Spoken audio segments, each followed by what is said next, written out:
झाली कॉमेडीची bullet train पकडा वाड्यावर या करून जर काही पाठवलं तर कदाचित लोकांचा विश्वास त्याच्यावर बसणार नाही. म्हणून मग असं की चॅनलचं मग ते आता माझा असेल किंवा आणखीन कुठलं तरी एक चॅनल घ्या, त्याच्यातला एखादा अँकर घ्या आणि मॉर्फ करून आपल्याला जो हवा आहे तो मजकूर त्याच्यामध्ये ते बिग टेक्स्टमध्ये वगैरे असं टाकून ते सर्क्युलेट करा. तर याच्यामुळं अनेकदा गोंधळ होतो, अनेकदा लोकांमध्ये संभ्रम होतो. खास करून निवडणुकीच्या काळामध्ये मला आता म्हणजे मधल्या विधानसभेच्या निवडणुकीच्या वेळेला आणि त्याच्या आधी लोकसभेच्या वेळेला अनेक मोठ्या मोठ्या नेत्यांचे फोन आले की तुमच्याकडं ते खाली टिकर जी असती त्याच्यामध्ये ह्या उमेदवारानं अमुक उमेदवाराला पाठिंबा दिला आहे अशी बातमी चालती आहे.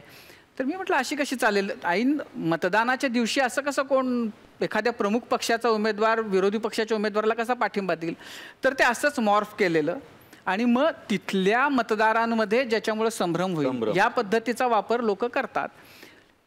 फेसबुक काय किंवा व्हॉट्सॲप काय याच्यामध्ये काय आहे की तुम्ही तुमची आयडेंटिटी खरी ओळख लपवून तुम्ही कुणाही बद्दल काहीही बोलू शकता, लिहू शकता आणि त्याचा परिणाम काय होतील याचा विचार न करता व्यक्त होऊ शकता. आता हा एक मोठा धोका ह्या माध्यमांमुळं निर्माण झालेला आहे. पण असं आहे की आपण शेवटी म्हणजे हे जे प्रश्न आहेत ते प्रश्न आहेत, त्याचे जे फायदे आहेत ते जास्त मोठे आहेत. आपल्या समाजाचा विवेक आहे की नाही अनु, आपलं प्रेम विशाल समुद्रासारखं आहे ना. आहे विचारतेस मला परत आहे ना. CMW इतकं विशाल आहे, फर्सिडेज इतकं विशाल आहे म्हणजे नाहीये का अनु? नाही आहे. तू थांब ना जरा, मला त्यांच्याशी बोलू दे. रामलाल काका फालतूगिरी चालले रे.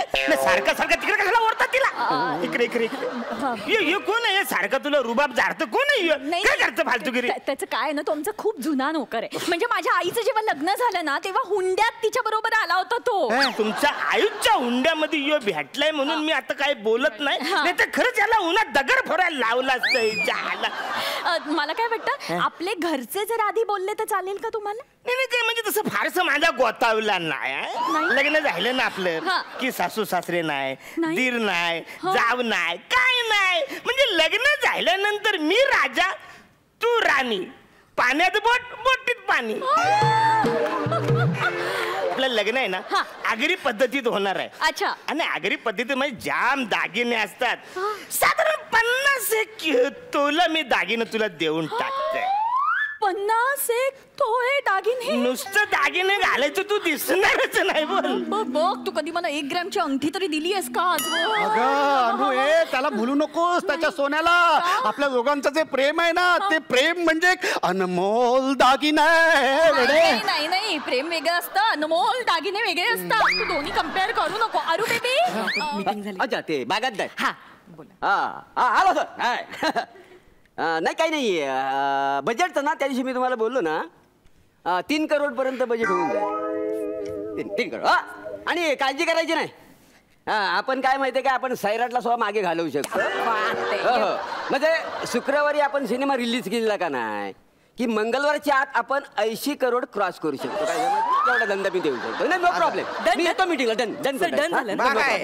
रस्ता क्रॉस करायची याची लायकी नाही आणि हा 80 करोड क्रॉस करणार आहे. कसं आहे मकरन सर, आजकाल आहे ना पिक्चर बनवायच्या स्किलवर नाही तर काही लोक प्रोड्युसरला बनवायच्या स्किलवर डायरेक्टर होऊन राहिले. आता कसा करायचं?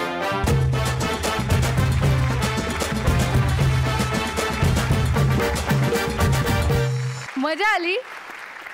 काही प्रमाणात खरं चित्र तुम्ही मांडलं. सध्या जे काही चालू आहे त्याच्याबद्दल आपण जाणून घेऊया परीक्षकांचं काय मत आहे. मकरंद दादा. फार उत्तम उपरोधिक भाष्य आणि थोडंसं वस्तुस्थितीला धरून पण आहे. कारण आता सैराटच्या अपूर्व यशानंतर असं खूप पेव फुटेल आणि टेबलावरच रिकव्हरी दाखवली जाते निर्मात्याला. निर्माताही नवीन असतो. बऱ्याचदा एका दिग्दर्शकाने तर असं केलं होतं की प्रत्येक सीन झाला की टाळ्या वाजायच्या, प्रत्येक सीन झाला की टाळ्या वाजायच्या, शॉट झाला की टाळ्या वाजायच्या सेटवर. महाराष्ट्र राज्य साहित्य आणि संस्कृती मंडळाने काही कोश तयार केलेत आणि जेव्हा महाराष्ट्राचा खाद्य संस्कृती कोश तयार करावा असं ठरलं तेव्हा मंडळाने ही जबाबदारी माझ्यावर सोपवली आणि 2 वर्षात हे काम पूर्ण करायचं होतं. त्याला पृष्ठमर्यादा पण होती, वेळेचीही मर्यादा होती आणि ते काम पद्मश्री मधु मंगेश कर्णिक हे अध्यक्ष असताना सुरू झालं आणि नंतर मग श्रीयुत बाबा भांड यांची नियुक्ती झाली अध्यक्ष म्हणून. मग त्यांनी आणि मीनाक्षी पाटील यांनी कोशाचं काम पुढे नेलं. तर तो असा कोश तयार झाला, पण तो तयार होताना खूप लोकांची मदत झालेली आहे. म्हणजे माझ्या एकटीचं काम नाही आहे हे, अनेकांचे हात त्याला लागलेले आहेत. असं म्हणतात की स्वयंपाकात खूप जणींनी मदत केली की स्वयंपाक बिघडतो, तसं नाही झालं हे.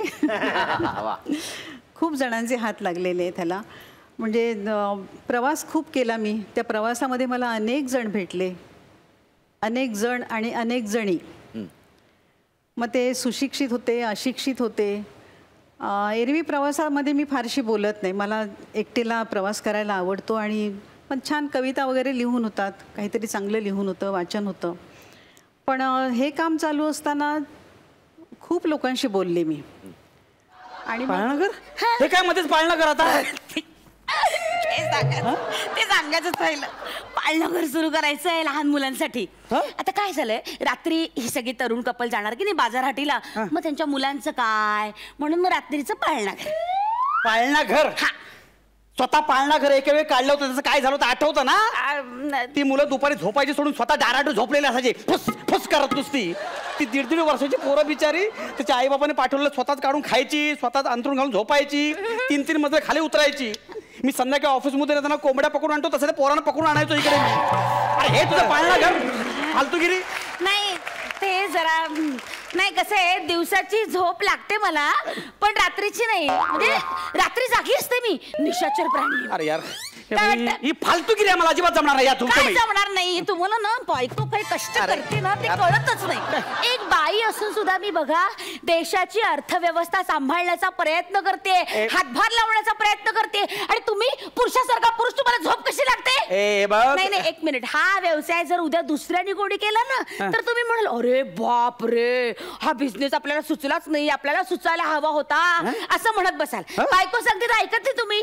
नाईट लाईफचा फायदा. नाईट लाईफ जाऊ दे ग, मला झोपू दे, लाईफ सेटल होईल आपला, झोपू दे मला. ही वाईफ काय बोलते त्याच्याकडे लक्षच नाही तुमचं. 4 पैसे गाठीशी येतील, लक्षात घ्या. नको पैसे, इथे बस, इथे बस. प्रेम करू नका. जे काही करायचंय ते चिरंतन असणं गरजेचं आहे. आणि त्या नात्याचं आणि तू चण्याचं जे उदाहरण दिलं त्या प्रतीकाचं, ते खूप उत्तम होतं. आणि एकंदरीतच तुमची ऊर्जा खूप चांगली लागली आणि खूप मिश्किल सादरीकरण होतं. अभिनंदन. आणि आता जाणून घेऊया लाफ्टर मीटरचं काय म्हणणं आहे. 500, 600, 700, 800, 900.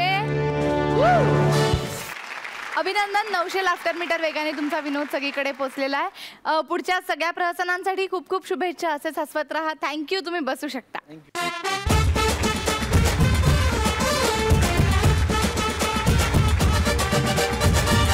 आणि इथे वेळ झालेली आहे प्रेक्षक प्रिय जोडी कुठली आहे हे जाणून घेण्याची. आणि त्यासाठी मी कौशल बाली यांना मंचावरती आमंत्रित करते.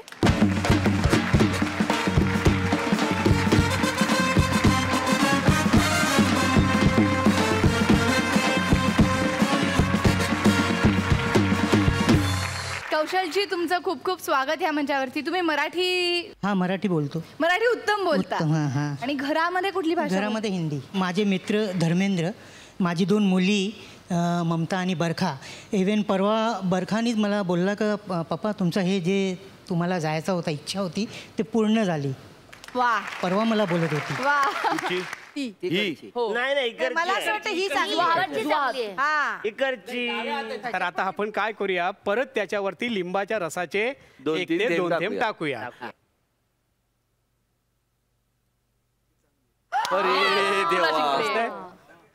आता दिसतं सगळ्यांना, ह्याच्यावर लिंबाचे थेंब टाकले, काही फरक झाला पण ह्याचं काय झालं, रंग बदलला. मग आता ह्याच्यामध्ये नेमकी काय भेसळ आहे हे वरती सगळं तरंगताना दिसतंय.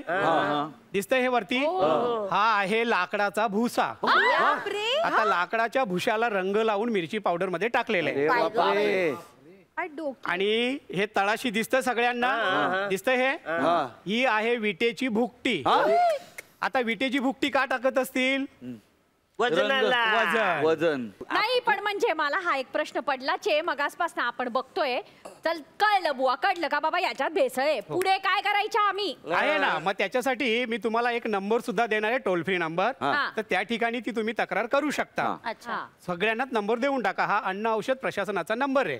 आता आपण पुढची वस्तू बघूया.